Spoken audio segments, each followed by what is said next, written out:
All right, good morning and welcome back again to another update. And many things have happened over the course of the last several weeks. We're really excited this morning to be talking about a very timely topic that we actually identified at the beginning of the year, some things that we felt like strategically were important as a firm to be communicating with our clients about. And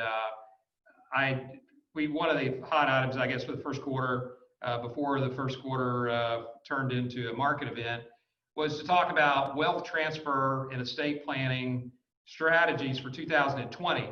And to just give a little background on this, ahead of the 2016 election, many people had a rush in the back half of the year to try to take advantage of estate planning opportunities before the pending election, where there was some concern that the tax treatment of wealth transfer may change post-election if there was a change in the White House. And obviously it's too soon to tell what the outcome of the November election will be, but a combination of this and current market events, actually. So the silver lining of maybe a market correction this year and COVID-19 is there's an opportunity possibly to get a discount on transfers, which plays into the effectiveness of many techniques. And also, there's a number of techniques in estate planning that are very dependent on interest rates. And so with record low interest rates, there's an opportunity to kind of get double leverage on potential transfers if this is something that fits into your situation. So today we're joined by Catherine Akinch, who's a good friend, and we work with quite closely on a number of relationships. She's a board certified estate planning here in Austin, attorney here in Austin, very good at what she does. And obviously Alex Clendenin is here with me. Alex does a lot of our planning work for our firm, is very involved in estate planning strategy. So what we would like to do today is kind of give you a high level overview of some of the topics that we feel like you should be considering this year, and we'll try to cover topics that we think are interesting, hopefully to help you understand whether this is something you should pursue. And then of course we will all be available, including Kat would be available for follow-up discussions, and possibly if this is a popular topic for you, we'll dive a little deeper in a follow-up session. So with that, Alex, I'll let you kind of take over and kind of give a quick overview before we hear from Kat. Great, thanks, Russ. So what I wanted to do is quickly highlight where we sit today as far as the estate tax law and the opportunities there, and then I'll give some historical context as far as where we've come from. So looking at 2020, right now, the exemption, which is the amount that somebody can give during their life or at death free of estate tax, is about $11.5 million, which is an incredible amount when you consider where it's been in the past. And this amount is also portable to your spouse, meaning that if you don't use some of your exemption, your spouse has the opportunity to use it. So there's an incredible opportunity this year with that amount that you can give or transfer to future generations. When we look at the estate tax rate, that sits at about 40%. Which is pretty low, again, from a historical standpoint. We also have the annual exclusion, which is the amount that you can give every year to another person, is $15,000 free of gift tax and without using your exemption. So again, these are all really great opportunities that we have this year as far as our toolkit. When we take a look just at some other tax rates, just to kind of set the stage, we have a top federal income tax rate of 37%. Long-term cap gains rate of about 20% plus net investment income tax. And then finally, there's something called the 75-20 rate, which in May sits at 0.8%. Kat's going to touch on this as far as some strategies that utilize this rate, but again, historically very low and very advantageous for people looking to do estate planning. So to give some context as far as where we've been in years past, we're really in a kind of a golden age of estate planning right now. If you look at the exemption, again, the amount that you can give free of estate tax, you go back to the late 90s, it was only at 600,000. And that amount has steadily increased through the years and has worked its way up to right now about 11.5 million, which is kind of what you see in this chart. And if you also look at the estate taxes, they've kind of steadily come down as well, where they were, once 55%, they're sitting at 40% right now. So you can see this progression that has just been more and more generous to families that are trying to find ways to pass that wealth to future generations. You'll see at the bottom here a 2026 year, and what happens in 2026 is some of the current tax law will sunset at the end of 2025, and the exemption will actually be cut in half. So that's definitely a date to keep an eye on. So, what I wanted to touch on briefly before I pass it over to Kat is really just an overview of some risks to the environment that we're in, some changes that could happen that would maybe create less of an advantageous atmosphere for estate planning. So at first, I mentioned that 2025 sunset of the estate exemption. That's set to happen per the law that's in place, and that was put in place in 2017 by the most recent tax cut. Some other things that we're considering and seeing on the horizon, especially in this environment, if you look at the federal spending that's been happening to stimulate the economy throughout the COVID-19 crisis, it's been trillions of dollars. And of course, this is going to hit the deficit in a big way. So as we work ourselves out of this crisis, policymakers in Congress are going to be looking for ways to find revenue to offset some of that deficit. And you could consider, estate taxes and exemptions as maybe a low-hanging fruit there. And that kind of also plays into the big election we have in November. Russ mentioned in the past that November elections, specifically if there's a change in the White House, could indicate that there might be a change to some of these more popular topics that politicians like to talk about, and estate tax, which only affects a very small percentage of the population in its current form, is certainly something that could be in the crosshairs if we do see a change in November. And finally, Russ also alluded to this as well. When you have an inflection point as far as a law sunsetting or a law being changed January 1st of the following year, you get a lot of people that are rushing to take advantage of where the laws sit before they change, and they try and go to estate planning attorneys and enact changes. And really what we've been trying to encourage clients to do is get ahead of it. Don't be stuck in the bottleneck of all these people trying to take advantage of the exemption and wait until November, December if something's going to change in January. So really, these are just some high-level things we wanted to point out. And what I'm going to do now is pass it to Kat, who's going to talk about some specific strategies that we can take advantage of right now. And I'll go ahead and pass it to you, Kat. Thank you, Alex. Thanks, Russ. So I guess I wanted to start off, we're going to talk a little bit about tax planning and a little bit of just about estate planning in general, because this has always been a priority for me since I've started practicing, in the mid 2000s. You guys saw that the estate tax exemption has changed so much each year. And this year has highlighted even more the importance of flexibility. All of those things that Alex went through, those are things that they might happen, that we're predicting based on other factors could be on the horizon, but we don't know. And that's the biggest issue. As much as I would love to have clients coming back year after year to tweak their documents, I really think that the key here is finding flexible planning that adjusts to the tax law, that adjusts to your circumstances, etc.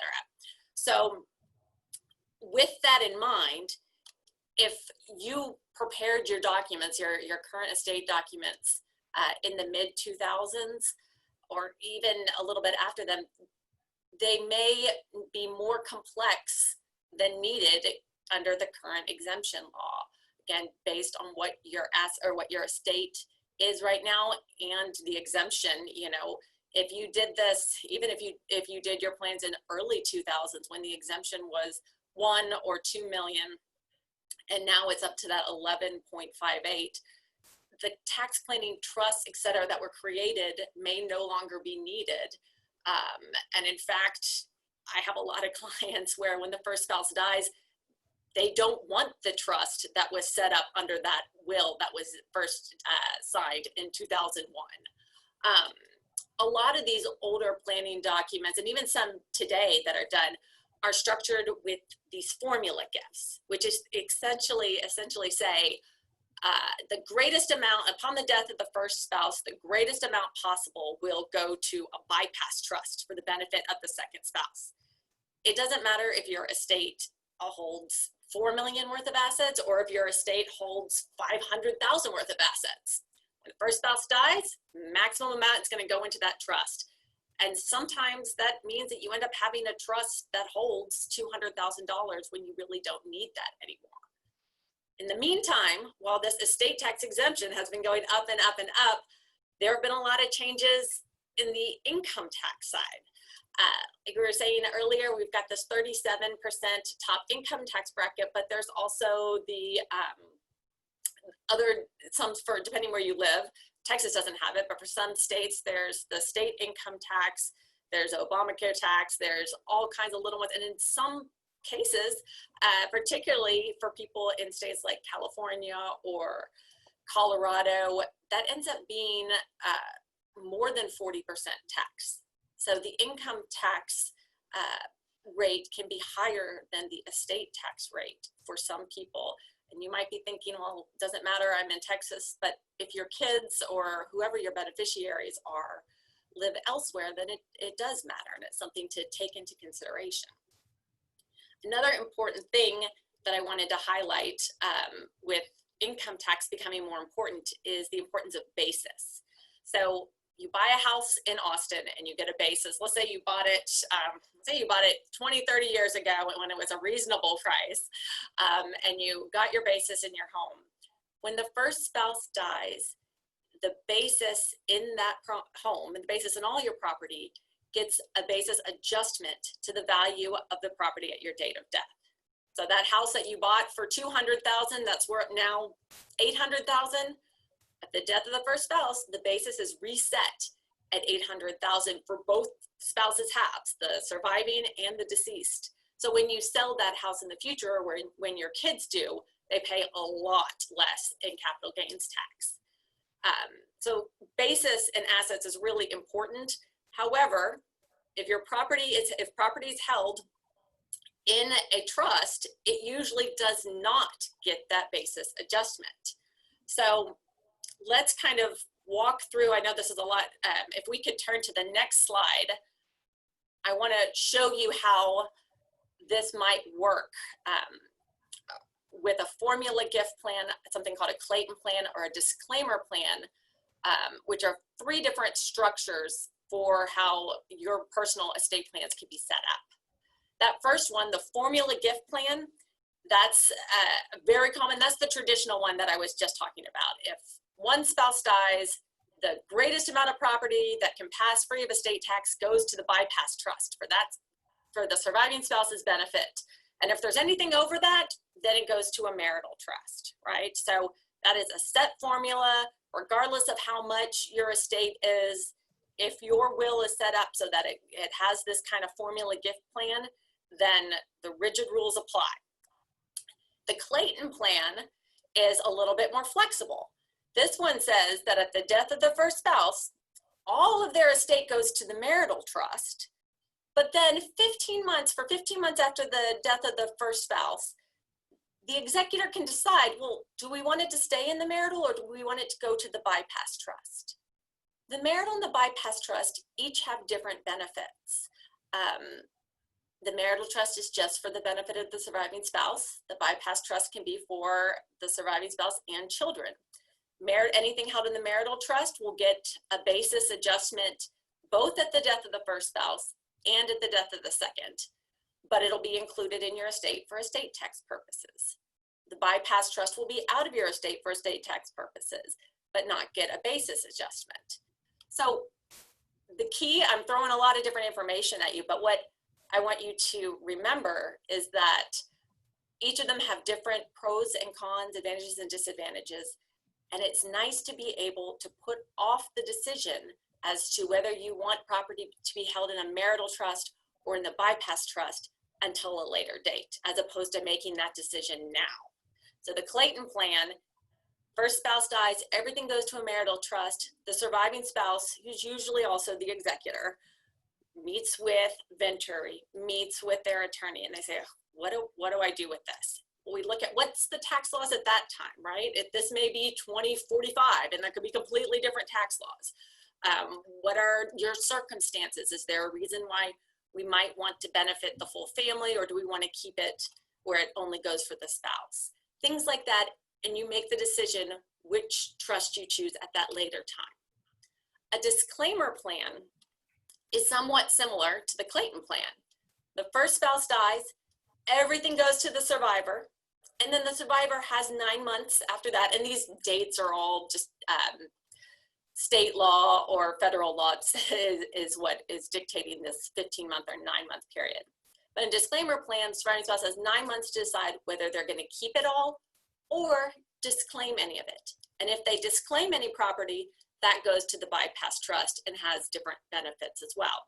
So again, under the disclaimer plan, the first spouse dies and the surviving spouse talks to their advisors and says, what do I do? What are the tax laws in place at this time? Not at the time of planning, but what are the tax laws in place at the time of death, which could be completely different and undoubtedly, based on our history, will be completely different. So there might be more of an emphasis on wanting to have income tax savings, whereas for other estates, there might be, or if the law changes, you might want to focus more on estate tax savings.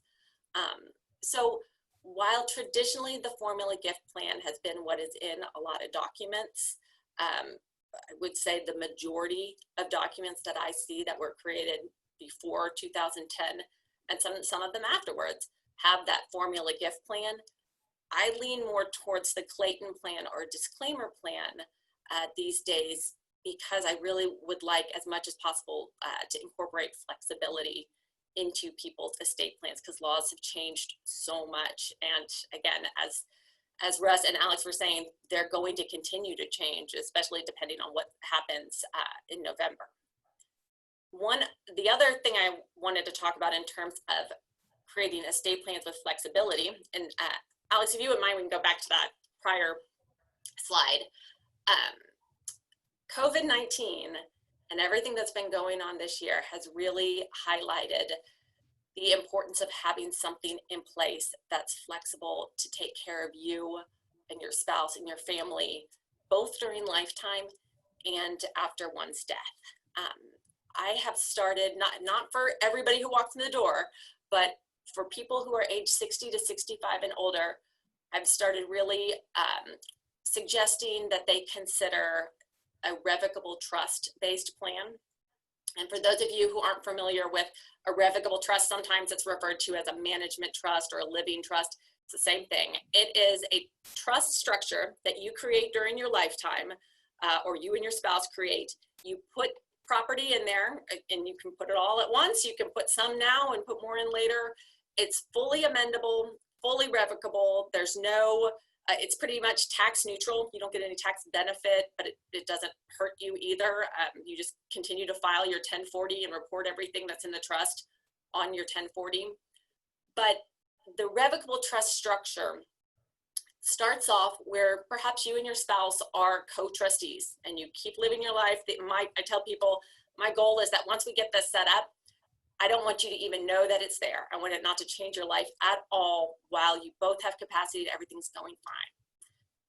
However, if down the road one spouse starts to lose capacity, or if they have to go into the hospital unexpectedly, or something like that, the other spouse can continue to run things easily. They just become sole trustee, but they can go to the bank because the accounts are held in the name of the trust. If for some reason they need to sell the house, that's no problem. The house is held in the name of the trust and they're able to act as trustee for both spouses in allowing for that smooth transition. And if something happened to both spouses, that's where a successor trustee who you name, either a corporate trustee or a child or a trusted family member, can step in and again kind of allow for that smooth transition. There's no locking of bank accounts upon death or anything like that, because everything's held in that trust for your benefit, and whoever is going to take care of you that you choose is named as the successor and can just kind of step in. Another thing like that before the smooth transition is the importance now of really recognizing that estate planning is more than just the documents. I tell people, like, look, if you want documents, LegalZoom can give you documents, right? Like, I'm not going to say how good they're going to be, but the reason you want to go and work with an attorney and work with Venturi and have a team in place is that so that you have a support system that if something does happen, people are there to say, this is what so-and-so wanted. This is what Sam told me. We've been working together for years. This is important to him. Let me show you, again, Ruz and Alex, if Venturi is involved, they can just keep on managing things smoothly and work with your family members to make sure everything is done the way that you want it to be. And so building that team now while you have capacity, while you know what's going on. And again, if you never lose capacity, which is hopefully the case, then you'll just stay as trustee till the day you pass away peacefully in your sleep and everything. There's no downside to having this kind of trust structure. In fact, if everything's held in the trust, then you can avoid probate. So that's another benefit.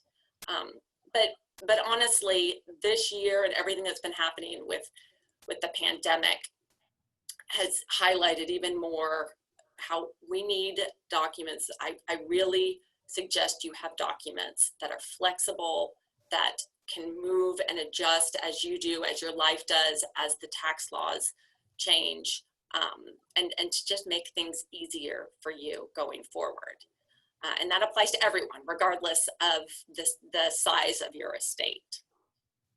The sort of second part of our discussion, or what I was asked to talk about, I do want to focus on taxable estates. And for those of you who have estates that are in the 5-6 million range, don't check out quite yet, because as the chart showed earlier, we might be going back down to, or will, unless things change, we are going back down to a $5 million exemption. And so there may, I try to do planning, not counting on this $11 million exemption being here for decades in the future. If it is, great, but that's not what I plan on.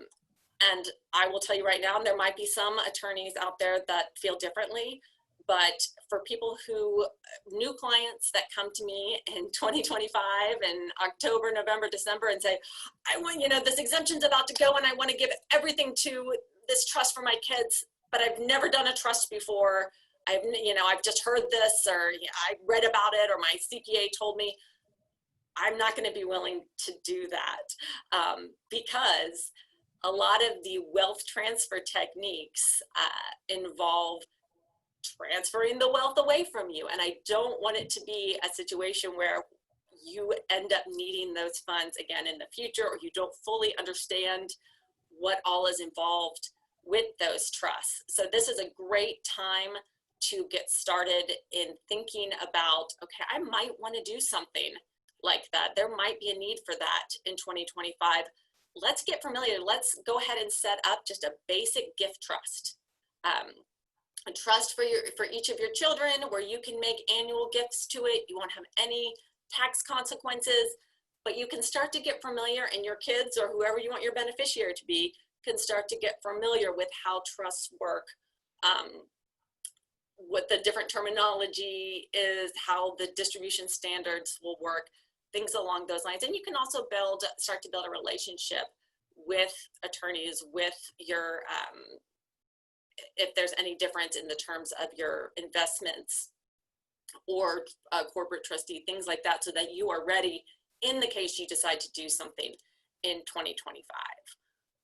If you do decide you want to do something, one of the great techniques this year, if you want to move, Alex, to the last slide for the GRAT, is something called a Grantor Retained Annuity Trust, or a GRAT. I'm sorry, one second. I always get anxious coughing these days. Just had a dry throat, and that's all. Everything's good. a Grantor Retained Annuity Trust is a fantastic structure. I love it because it is a win-win situation, in my opinion. It's sort of a no-brainer to do for people who are looking to transfer wealth out of their estate. And this particularly right now, because of the low 75/20 rate that Alex had referred to, if you can set one of these up for a Grantor Retained Annuity Trust for a term of years, let's say 5 or 10 years, it is almost guaranteed to get a good amount of money out of your estate. What you would do is you set up the trust and you put in, let's say you put in $2 million of securities. And it is set up based on the 75/20 rate that is in existence on the date of establishment, right? So you establish it in May 2020, that rate is 0.8. So over the next 10 years, that GRAT is going to pay you back. You're the grantor. They're going to pay you back whatever you put in it. So you put $2 million in there, you're going to get $2 million back at the end of the 10 years. It's going to be split up into an annuity over those 10 years. However, let's say you just put in Apple stock, and well, Apple may not be a great example because I don't know how depressed that value will ever get. But let's say you put in some sort of Exxon stock, right? Something that's down a little bit right now. Probably over the next 10 years, that stock is going to appreciate in value a good amount. Any amount over that it appreciates over the 75/20 rate, so over 0.8, any amount it appreciates will go to the beneficiary at the end of that 10-year term, right? So $2 million, it's going to come back to you over the 10-year term, and that 0.8 is also going to come back to you, because 75/20 rate is what the government says it's expected to appreciate 0.8 right now. But anything more than that, so if it appreciates 5%, then you've got 4.2% of that $2 million is going to go to the beneficiary at the end of that 10-year term without using up any of your lifetime exemption. And a lot of people like these GRATs, they call them rolling GRATs, because as soon as they finish and they get that full $2 million back, they put it into another GRAT and kind of keep on doing the same thing, because you're always just getting that money back. It's the appreciation that's going to the beneficiary. And if for some reason that stock does not come back, well, then you still get it back. There just won't be anything that goes to the beneficiary. So you won't really be in a worse state than you would if you just held on to it in the first place. And let me interject one thing here. You know, we used to kind of call this heads you win, tails you don't lose, right? So yeah, exactly. So I think the interesting thing about this right now for a lot of our clients, particularly that own private assets or private company assets, private investments even, I talked to someone last night who, because of the COVID-19 situation, has gotten about a 40% discount on the value of an operating private company holding that they can then use in a technique similar to this to pass along the appreciation over the coming years if they use this technique. So that to me is a silver lining about maybe about the COVID-19 situation. Obviously the market impacts that, but my understanding is that valuation firms, when they have to value the assets that go into these trusts, are taking a really conservative view right now. They're valuing assets as of the end of March or as of COVID-19. Yeah. And so it's a great opportunity. It is. And these are great. Russ, you're right. These are great for closely held business interests. You can put real estate into a GRAT. But I also want to highlight that you don't have to have a closely held business or real property that you want to get rid of. It can be done just with publicly held securities as well. You're basically giving away the upside. Exactly. And so you're not giving away your principal necessarily, but particularly if you're close to the margin of having a taxable estate, you're giving away the upside. Exactly. And that's why I say heads you win, tails you don't lose, because for people that are concerned about giving away, right, they get to retain their principal value. Exactly. And I like the fact that these can be sort of rolled in one into another, because it can just be if it's something that you like, once you get used to it and you say, I really like this, I want to do another one, you've kind of already got the structure, you're used to it, and can kind of provide a really nice ongoing wealth transfer technique. And pretty simple to implement. Yep. Plenty of tax law around this that supports it, so it's not out there on the This edge. is statutory, so this is not a hidden loophole. This is very, very conservative, but a tested and known technique. Great. Okay. I just wanted to interject that. Thanks. No, well, and actually that's sort of the last thing, like I said, I just wanted to kind of touch on that. That's a technique that is particularly well suited right now because so many assets are, like you said, at a low value and will likely appreciate in the coming years. And because it's a little bit different when our 75-20 rate, when the asset had to, when if that was 3%, then the asset would have to appreciate over 3%, and only that difference would get to the beneficiary. Now with such a low 75-20 rate, you're going to get a lot of appreciation that ends up being transferred. So this is a particularly good time to kind of dip your toes in the water if you want to start thinking about some of these techniques.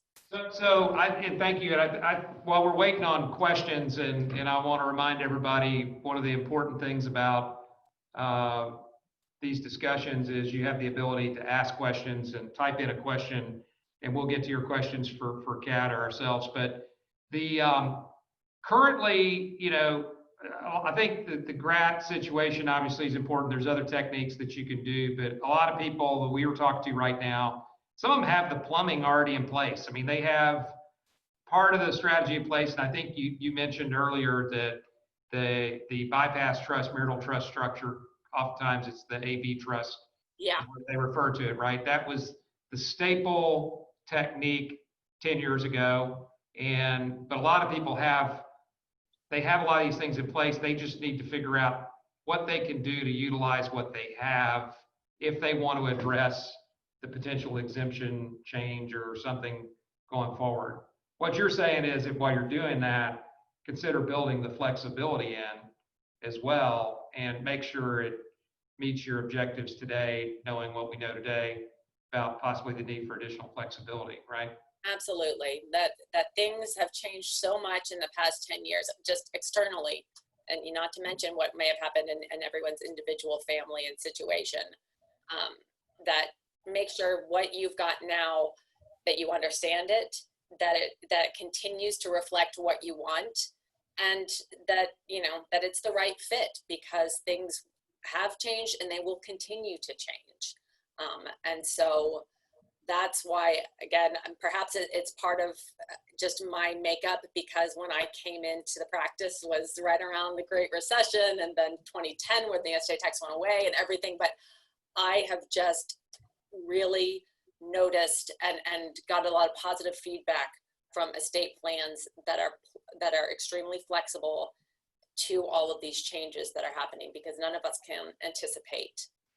None of us could have anticipated what was going on now, and so that's a key.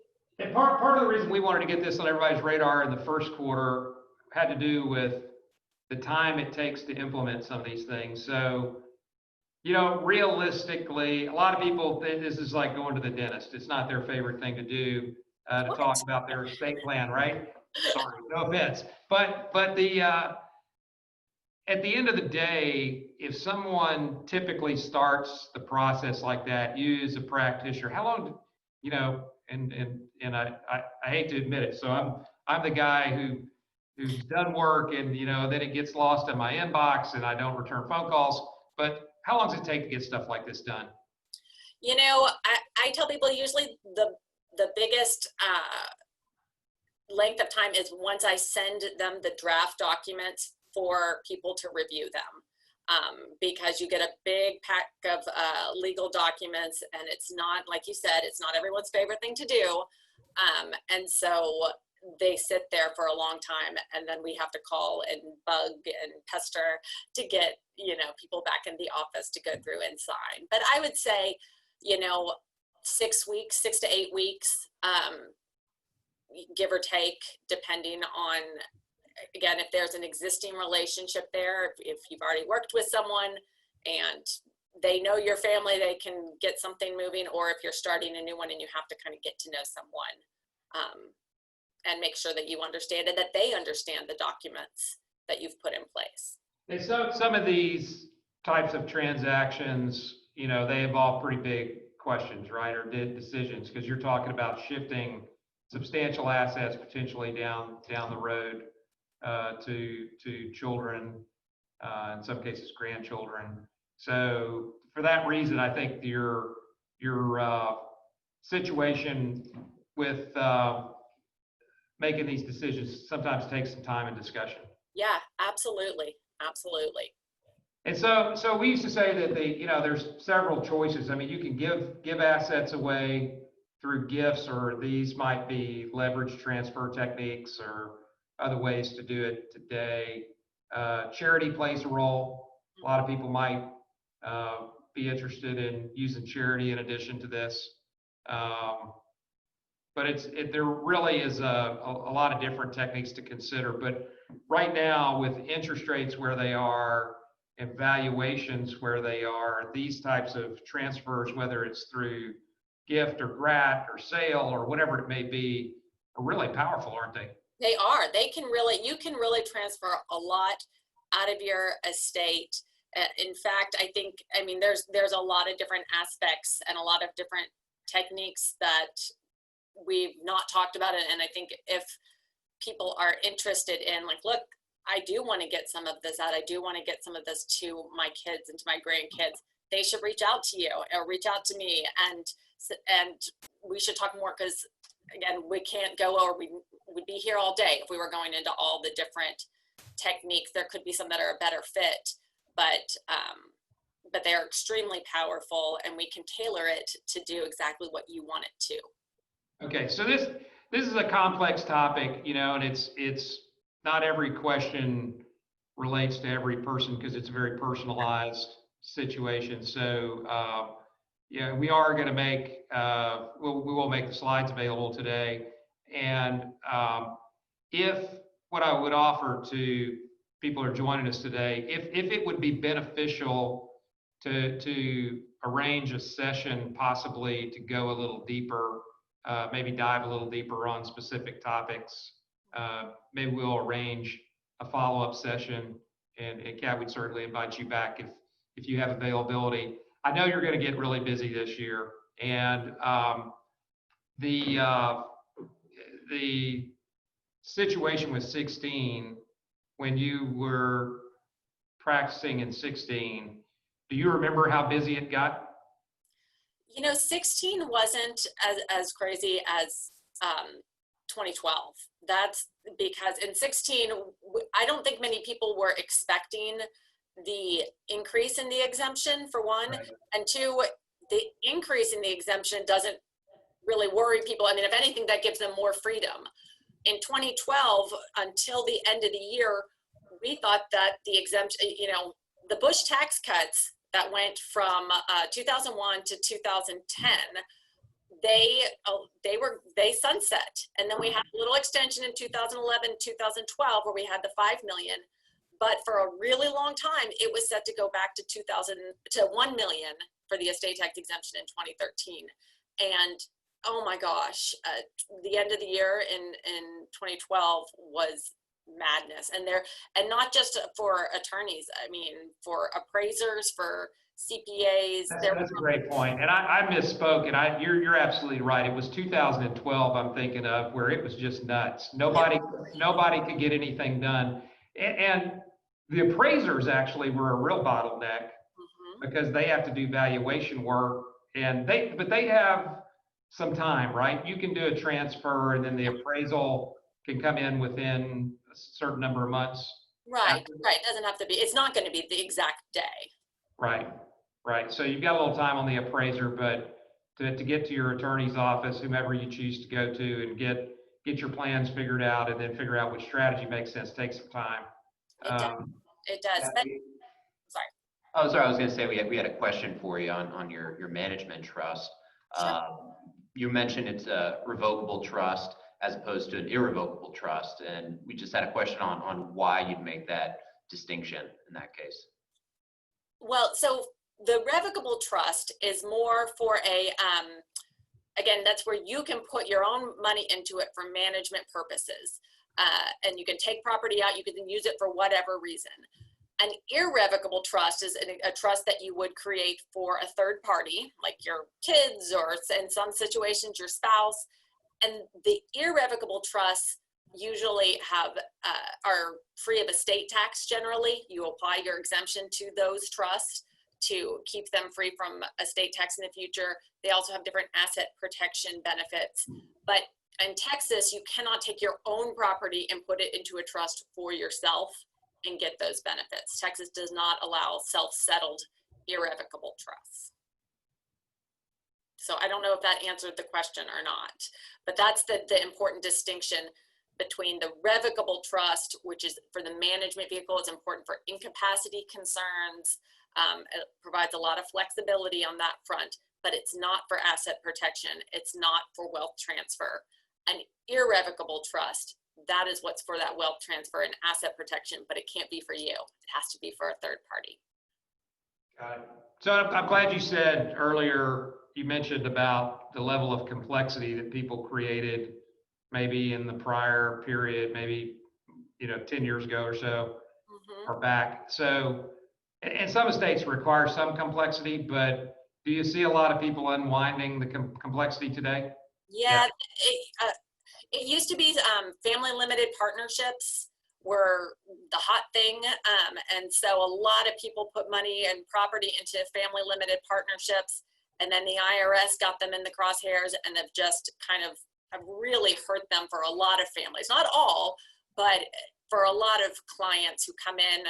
One, if their estate's large enough that they no longer are worried, they created these partnerships to try to get discounts and to get the value down on their assets. Well, all of a sudden now they want to get the value up on those assets because they're under the estate tax exemption and they want to have that higher value so that they get that higher adjusted basis at their death.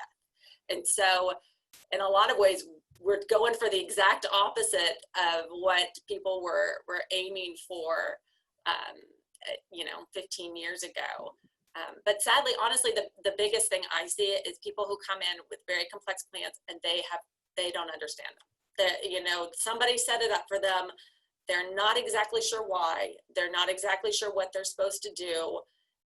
And maybe they're not doing what they're supposed to do, which means that the purpose behind it they may not be able to claim the benefit that it could provide because they're not following all the rules, because all of these things have rules. So making sure that we find a plan that fits the client's estate and their level of tolerance for detail and interest in detail and need for that kind of stuff is extremely important. Great. Well, I think, the main thing that I wanted to take away today is this is a very timely topic. We've been distracted by the financial markets and a pandemic and everything else going on.